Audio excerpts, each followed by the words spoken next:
Vamos a hablar acerca del alma. Estamos hablando del espíritu, el alma, el cuerpo, la mente.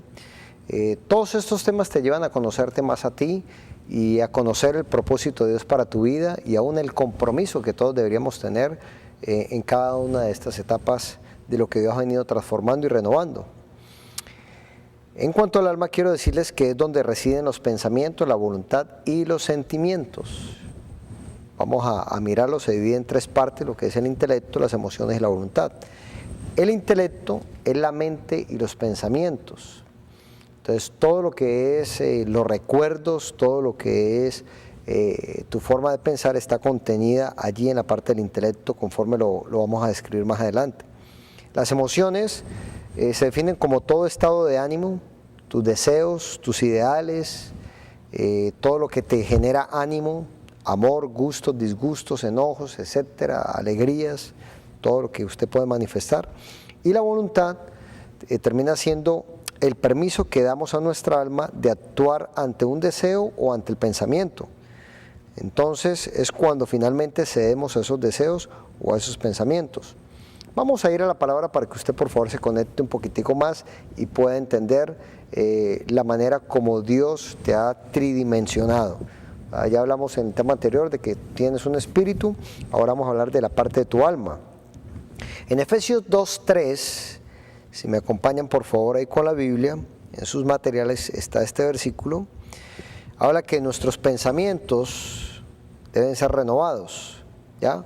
O sea, la mente y los pensamientos forman parte del intelecto y el intelecto es una de las áreas del alma. Entonces dice así, Efesios 2:3, capítulo 2, verso 3, dice, entre los cuales también todos nosotros vivimos en otro tiempo en los deseos de nuestra carne. Resalte ahí la palabra deseos, haciendo la voluntad de la carne y de los pensamientos, y éramos por naturaleza hijos de ira, lo mismo que los demás. Entonces lo primero que debemos entender nosotros es que al recibir a Cristo, nuestros pensamientos, porque dice ahí que haciendo la voluntad y de los pensamientos, éramos por naturaleza hijos de ira. O sea que esa manera de pensar antes de recibir a Cristo era la que nos llevaba a la aprobación de nuestros pecados. ¿Por qué? Porque vivíamos bajo nuestras pasiones, bajo nuestros delitos y pecados, dice la Biblia ahí en Corintios también. Entonces lo primero que ocurre en la vida del creyente es que su mente empieza a ser renovada en sus pensamientos. Entonces ya usted empieza a pensar de una manera diferente. Me explico. Si alguien lo ofende, usted ya no piensa en sus emociones, sino piensa más bien en el principio que hay en su corazón, que es perdonar. ¿Cuántas veces? 70 veces 7, o sea, infinita cantidad de veces. Entonces usted ya mira a su hermano, ya no lo mira con el resentimiento, con el odio, sino que su pensamiento ha sido renovado. ¿Para qué? Para que en su intelecto se le dé la orden a la voluntad que actúe de manera misericordiosa o con palabras blandas. La blanda respuesta aplaca la ira, pero la parte cuando éramos hijos de las tinieblas, hijos de desobediencia, ¿qué hacíamos? Nos decían una palabra y nosotros respondíamos con otra un poquitico más agresiva. ¿Por qué? Porque mi pensamiento era ¿qué? Venganza, era maldad, era enojo, era pleitos, contiendas, iras, disensiones, todo este asunto. Entonces tus pensamientos deben ser renovados. ¿Por qué? Porque tenemos la mente de Cristo cuando dejamos de andar según el alma. Vamos a Efesios 4, versos 17 y 23. Dice, esto pues digo y requiero en el Señor, que ya no andéis como los otros gentiles, que andan en la vanidad de su mente, teniendo el entendimiento entenebrecido, ajenos de la vida de Dios por la ignorancia que en ellos hay, por la dureza de su corazón, los cuales después que perdieron toda sensibilidad, se entregaron a la lascivia para cometer con avidez toda clase de impureza. Mas vosotros no habéis aprendido así a Cristo, si en verdad le habéis oído y habéis sido por él enseñados, conforme a la verdad que está en Jesús. En cuanto a la pasada manera de vivir, despojados del viejo hombre, que está viciado conforme a los deseos engañosos, y renovados en el espíritu de vuestra mente. Entonces, mire lo que es la ordenanza. Hay una realidad, O sea, Pablo está hablando aquí a las iglesias y dice que antes, en otro tiempo, nuestra mente estaba llena de vanidad y teníamos nuestro entendimiento entenebrecido.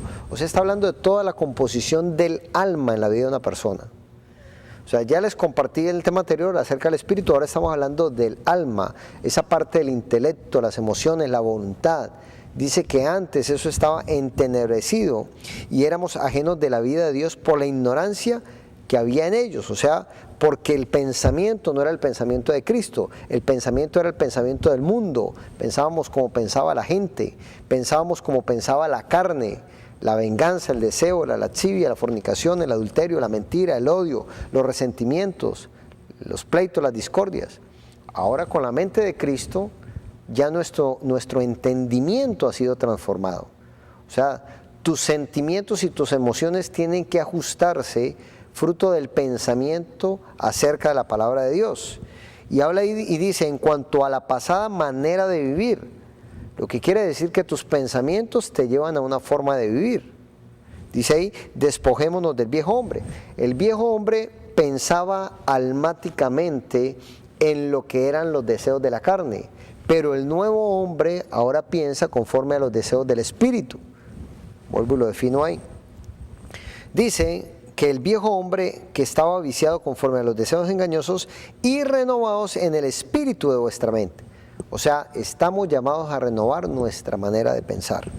Avancemos un poquitico más. Ahí en 1 Corintios, capítulo 2, 16, dice, porque ¿quién conoció la mente del Señor? ¿Quién le instruirá? Mas nosotros tenemos la mente de Cristo. Entonces, si tú y yo tenemos la mente de Cristo, nuestras actitudes deben ser coherentes o deben ir alineadas a cómo piensa Cristo. ¿Cómo pensaba el Señor Jesús? El que tenía hambre le dio de comer, el que estaba desabrigado lo abrigó, el que estaba enfermo lo sanó, el que estaba oprimido lo liberó, el que estaba endemoniado lo liberó y el que estaba muerto lo resucitó. Ese era el pensamiento de Cristo. O sea, mire, el Señor nunca fue demandante, siempre tuvo algo para ofrecer. El Señor Jesús miró la necesidad y fue alguien que suplió. Entonces, tener la mente de Cristo es tener la mente renovada, que pienso lo que Él piensa, sueño con lo que Él sueña. ¿Qué soñaba el Señor Jesús? Dice que Él se sacrificó para que nadie se perdiera. ¿Qué deberíamos soñar tú y yo? Que nadie se pierda, que todos lleguen al genuino arrepentimiento en Él y que todos puedan llegar a una eternidad delante de su presencia. O sea, renovar el espíritu de vuestra mente. Ahora en Isaías 26:3 dice, tú guardarás en completa paz a aquel cuyo pensamiento en ti persevera, porque en ti ha confiado. Entonces, aquel cuyo pensamiento en ti persevera, o sea, aquel que tiene la mente de Cristo. Entonces, yo hoy estoy pensando como piensa Cristo, en cada circunstancia. ¿Qué pensaría Cristo en medio de una necesidad? Que Dios es Jehová Jireh, Dios de toda provisión. Que Dios es más que esa necesidad. Que la presencia del Señor es más que suficiente que ese problema, esa necesidad. ¿Cómo pensaría la mente de Cristo? Que todo lo podemos en Él porque Él nos fortalece. ¿Qué pensaría alguien que tiene la mente de Cristo? Que si Él está conmigo, ¿quién contra mí? ¿Qué pensaría la mente de Cristo? Que ni lo alto, ni lo profundo, ni ninguna otra cosa creada podrá separarte del amor de Dios, que es en Cristo Jesús. Es importantísimo entender que en tu alma está el intelecto y ahí están los pensamientos. Y esa parte de tu intelecto tiene que ser transformada para que tu alma realmente se sujete al Espíritu y el Espíritu a las promesas y a la palabra de Dios. Así que tus deseos deben ser vencidos y renovados. Toma en cuenta esas dos palabras, vencidos y renovados. O sea, hay una guerra interna que todos luchamos.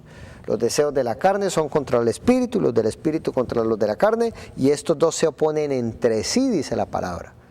Pero de esa batalla, de esos dos enemigos, uno tiene que salir victorioso. Tú tienes que vencer en el espíritu los deseos de la carne. Así que existen deseos del viejo hombre y de la pasada manera de vivir que deben nacer de nuevo, o sea que tienen que ser renovados. Vamos a Gálatas 5, por favor, capítulo 5, versos 17 al 25. Dice, porque el deseo de la carne es contra el espíritu, y el espíritu y el del espíritu es contra la carne, y estos se oponen entre sí para que no hagáis lo que quisierais. Pero si sois guiados por el espíritu, no estáis bajo la ley.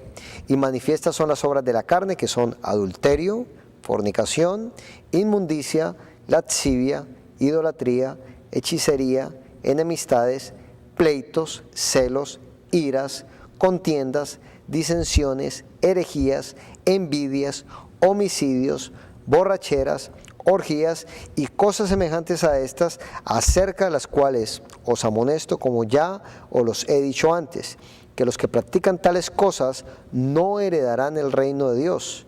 Mas el fruto del Espíritu es amor, gozo, paz, paciencia, benignidad, bondad, fe, mansedumbre, templanza. Contra tales cosas no hay ley. Pero los que son de Cristo, repito, los que son de Cristo han crucificado la carne con sus pasiones y deseos. Si vivimos por el Espíritu, andemos también por el Espíritu. Si vivimos por el Espíritu, andemos por el Espíritu, no andemos en la carne. Ya vemos el fruto o el deseo de la carne, los resultados de la carne. Ahora entendamos todo lo que conlleva vivir en el Espíritu. Y ahí ustedes tienen en sus materiales otra serie de versículos que les van a poder extender el conocimiento y aplicarlo. ¿Para qué? Para que sean renovados. Conclusión. Tu voluntad debe ser renovada. O sea, si tú eres de Cristo y estás en el Espíritu, tu voluntad tiene que ser renovada. Debemos seguir la disposición que tiene nuestro espíritu de buscar las cosas de Dios y no las cosas terrenales. Mire, ¿cómo poder determinar si estamos en el espíritu o estamos en la carne? Revisa tu propia vida, mira las obras que trae la carne y mira las que tiene el espíritu. Es más, yo te diría, enfócate en el fruto del Espíritu Santo. Revisa esas 9 características: amor, gozo, paz, paciencia, benignidad, bondad, fe, mansedumbre y templanza. Si tú consideras de que hay ausencia de esos 4 ingredientes que provoca el Espíritu Santo dentro de ti o a través de ti, entonces, en conclusión, tú estás andando en la carne y debes entender de que tu voluntad tiene que ser renovada. Tu pensamiento tiene que ser renovado. El Señor Jesús dijo en Mateo 26:41, velad y orad para que no entréis en tentación. El espíritu, la verdad, está dispuesto, pero la carne es débil. ¿Sabe cuál es la parte más débil dentro de ti? Tu carne, o sea, tu alma. La parte de tu alma va a estar expuesta a tentaciones, va a estar expuesta a rechazos, va a estar expuesta a críticas, va a estar expuesta a iras o a heridas o a muchas cosas. Pero si tú andas en el Espíritu, cuando todas estas cosas traten de llegar a tu alma, por estar renovada tu mente, ella se va a sujetar y es el Espíritu el que va a decidir buscar las cosas del cielo, buscar las cosas de Dios. Así que debemos inclinar nuestra voluntad a lo que realmente le agrada al Espíritu Santo, no lo que le agrada a la carne. Dice, pero los que son de Cristo, dice Gálatas 5:24, han crucificado la carne con sus pasiones y deseos. O sea, es un dominio propio donde tú aprendes a decirle no a la mentira, no a los pleitos, no a las contiendas, no a las orgías, no a las hechicerías, no a la brujería, no a la fornicación, no al adulterio, no a todas esas cosas acerca de las cuales Pablo amonesta en Gálatas 5. Ahora dice en Romanos 8:1, ahora pues ninguna condenación hay para los que están en Cristo Jesús, los que no andan conforme a la carne, sino conforme al Espíritu. Para concluir, ¿usted quiere realmente tener una aprobación en este llamado como hijo de Dios? Ande en el Espíritu y no satisfaga las obras de la carne. O sea, somos llamados a vivir en el Espíritu y fruto de vivir en ese Espíritu es que otras personas van a tomar nuestras vidas como vidas de desafío, que tu vida va a animar a la vida de otros para que también conozcan del Señor, para que otros lleguen a los pies de Cristo. Es un desafío muy grande que tienes. Ya has recorrido un gran proceso en esta escuela de liderazgo. Ahora, como nunca antes, tu testimonio de vida es de suprema importancia. Ya fuiste a tu lanzamiento, ya recibiste el desafío de la gran comisión. O sea, ya Dios te ha equipado de todas las maneras. De aquí en adelante te toca es que hacer ajustes, inclinar tu voluntad a los deseos del Padre y no a los deseos de la carne. mirar que tu vida sea gobernada en el Espíritu y que las promesas de Dios sean las que te alcancen y las que te bendigan. De mi parte, un abrazo, que Dios les bendiga y les deseo que vivan en el Espíritu. Si son de Cristo, aprendan a andar en el Espíritu y no satisfagan los deseos de la carne. El Señor los bendiga.